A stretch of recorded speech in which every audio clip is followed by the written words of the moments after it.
And after he harvests, he has to return 2 kilograms for every kilogram that he got.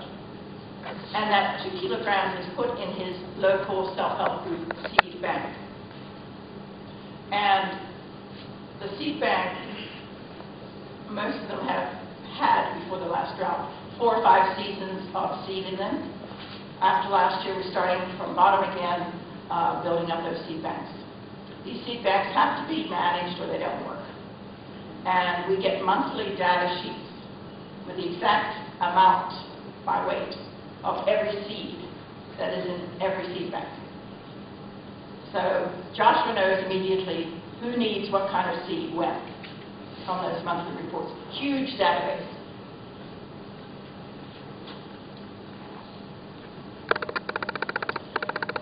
I said that MCC has been funding a 5-year project. Part of that funding was that we would undergo an external evaluation by Canadian Food Grains Bank at the end of the project, and we have just completed that evaluation. And they went through all our data sheets, checked to make sure that they were accurate, did huge numbers of interviews they were there about 3 weeks. The outputs of this 5 years, now remember Joshua's been working 32 years, so 33 years. So this is just the last 5 years since he has been incorporated as an NGO. At the end of last year, we were working with 67 self-help groups. In that 5 years, we built 252 sand dams, planted over 600,000 trees, 1 million meters of terrace, had 67 tree nurseries, 57 demonstration farms, 60 seed banks, and 3 indigenous forests. The outcome measures. And we did not do a sample. We did all the people in all the groups. So our N was 67 groups and about 2,600 people. The average distance a person went to get water before their sand dam was 10 kilometers. After their sand dams, at the end of this 5 years, the average distance was 1 kilometer. The average of time taken for these women and children to go get the water at the beginning of the project was 12 hours, end up at 1 hour. We showed an increase in the number of farmers planting trees, digging terraces, planting drought-resistant crops, practicing no-till, and practicing zero grazing. I just want to say something about this research because I have to smile when I read that. We are looking at individual farmers in this data. So we're not working with sample size. So if you're looking at planting trees, everyone's planting trees. Zero grazing, we have a hefty 100% of increase in people zero grazing. Oh, that's good. If you look at the numbers, most of these groups have maybe 1 person doing zero grazing, or 2 or 3. So if they double the number, you've got a 100% increase. So you have to watch the basic numbers, but we do show increases in zero grazing that are rapidly. Those numbers are going up. I enjoyed reading the executive summary and the recommendations of the Canadian Food Grains Bank. Their first recommendation, exact words, do more sand dams in more areas. So that was their recommendation. Conclusion. Before I conclude, I just want to say one more thing about Canadian Food Grains Bank. They were, like we, very interested in the social management aspects, and they brought in a gender expert who spent all of her time interviewing women in this project. And she has a magnificent analysis of the role of women and how it improved over these 5 years. Women, because of this huge amount of extra time that they have, amounts to about 56 days, working days a year, that they now have to do other things. and her analysis showed there is a large increase in women involved in business, in leadership activities, in committee leadership, in school parent association leadership, and a decrease in friction in the family, not only in the immediate family, but also with the mothers-in-law. That's been a critical part of the social management issue. If the wife is always down building sandbags, what about her family? And the mother-in-law doesn't like that. She should be staying home cooking. But when the money starts coming in, things change. And so the social management issues, I think, are one of the more interesting parts of this project. Conclusion, this was from an older woman down at the Tichuan Bay who was talking to me, and she said, and this was during the drought, she said, we do not want relief. Give us water. If we have water, we can grow our own food.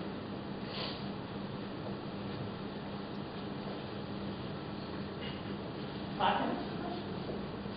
Yes.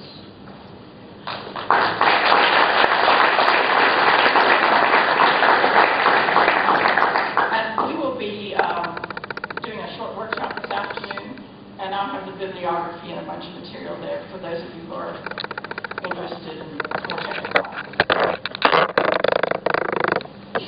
Any questions? Yes? Once the sand dam has been constructed in a community, is there a limit as to the amount of water that can be extracted by one family on the dam? No, there's no limit. And that does not really cause a lot of conflict.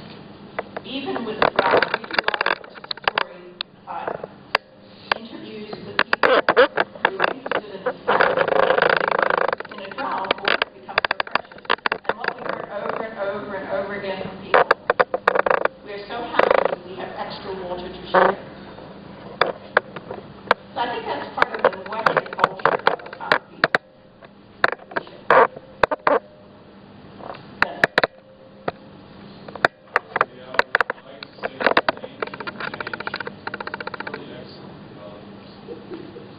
But my question is regarding Tanzania. Is there any NGO in Tanzania doing the same work as your organization is doing? Yeah, we have been down to Dodoma. Is Albert here? Albert, where's Albert? There he is. You want to talk to Albert? And is Mike here? MCC, Mike is the MCC country rep, and he has work going in Dodoma and north of Arusha.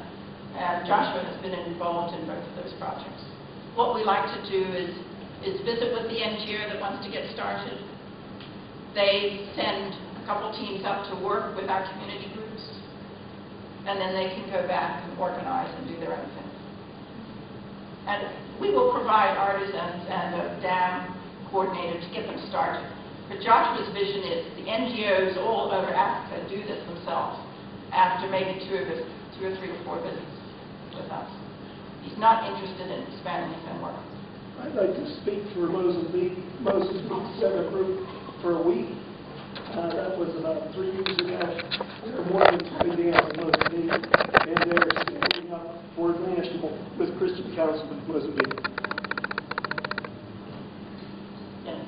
The original concept of sand dams is just digging out the sand and replacing it with clay, something that communities could do without any external funding, without any external links. Do you have any comments on the original dam, and Neil Peterson? Eric Peterson talks about that. If you go back, almost all of those are now destroyed. And in Peterson's book, he says sand dams don't work, they're all destroyed. And if you look at his diagrams, they're clay-based. And so Joshua will not do clay-based. He'll look only at a rock foundation. Now, is that specifically Tanzania or what about other areas? I think Joshua would insist on, just as the scripture says, build your house on the rock, and it's firm, you build on the sand, and it'll go. I think it's just like something. That's my other point. Well, go ahead. Yeah, he's pretty stickly on that because he lot of clay-based sand dams. And we just heard recently about a group that went in and built 5 or 6 clay-based sand dams, and in 3 years they were all broken. So Joshua won't do that. You can try, try it. Yes.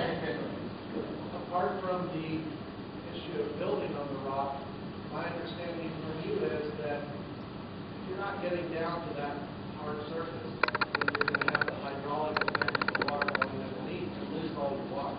Yes. Even if it doesn't wash away, But it will wash. it's not going to capture Yeah. it. See, if Peterson's looked at it, he said, 90% of the was washed away.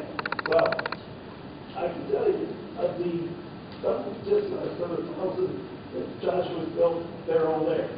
And I think people, I won't be here, I think not, but I think those areas will be here 100 years from now. Because, as far as I'm concerned, you get old for engineers.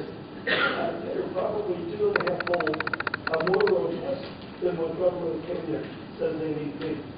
But we want the dam so strong, a tree can go down the river, in a big flood, it doesn't take it. Let's talk about that engineering, over-engineering, because Albert, you were talking about this to us the other day. If you over-engineer, you spend more money. But then you have the base and the strength to keep adding on. And when you have a community that owns, a self-help group that owns that dam, and they see the benefit, they will want to keep expanding, putting extensions on, building it higher. And if you've over-engineered it to begin with, you have some place with growth there. There was a, yes, last question. Yeah. What do you do when there is no much sand in the dam? There is more silt. That's very serious. It's not going to hold water. It's because they didn't build the terraces, they didn't plant the grasses around the banks, and so the silt will come down the slope. And you could, if you wanted to, scoop out that silt. It's very difficult. You know, if any of you have worked with earthen pans, they fill quite quickly with silt. It's a lot of work getting rid of that stuff. You don't want that to happen. Okay. I would say 90% of the time they do fill with sand. Now, that's less than 10% of the time. You just simply didn't have the rock weathering upstream to provide this. Now, we have a whole series of 9 of those. We were at Teak one day. They're still holding water. They're still helping those people. No, unfortunately, 15% of the time, we have salt in the rock. Your salt in the rock will be salt in the water. Now, if you have sand in the dam, then your fresh water will dilute that over time, and you will even improve it. Now, if it doesn't fill with sand, that doesn't happen. Thank you. I think Roland has a comment or question. I just wanted to ask, you have to talk about costs. Can you talk about the costs of different sizes of dams? Go ahead. And the question was, what is the cost of different sizes of dam? What Go ahead, you say is the average is about 5,000 to 7,000 inclusive. So that means not only for the dam, but for the accoutrement. So working with farmers on terraces, trees, and crops. If you look at just the dam material itself, which we would never recommend, you want your social management pieces in there or you're not going to be successful. But if you just did the dam itself, the artisans, the dam coordinator to draw the blueprints, the lawyer to make sure all the legal things are done, and the material, it's about $3,000, $3,500. And that's at concrete in Kenya is, what's it cost right now? It's considerably lower than Tanzania, I think. I think it's at least 850 shillings per bag in Kenya. And in the last 2 years, that's gone up phenomenally. I mean, 3 years back, I think we were even at 550 per bag. Now we're 850, maybe it's even worse. I'm sure we could continue this discussion for hours, but there will be another opportunity, as Alvera mentioned. Jacob and Alvera will be right here in the Kilimanjaro Conference Hall at 3:30 this afternoon. And of course, they're around.